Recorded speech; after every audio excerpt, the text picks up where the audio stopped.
Hey guys, welcome back. So in this video I'm going to show you how to edit XML file in Android Studio.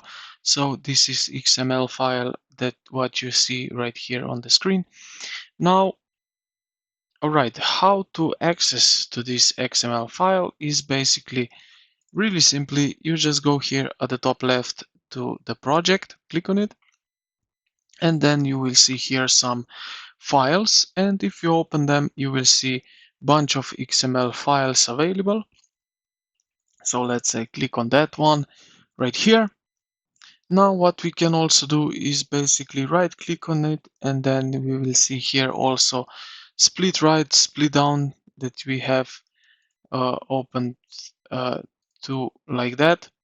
So this is one way that we can edit the code and XML files. And yeah, this is pretty much it. So I hope this video helped you out. If you did, consider to like the video and subscribe to the channel. Thank you for watching, and I will see you in the next one.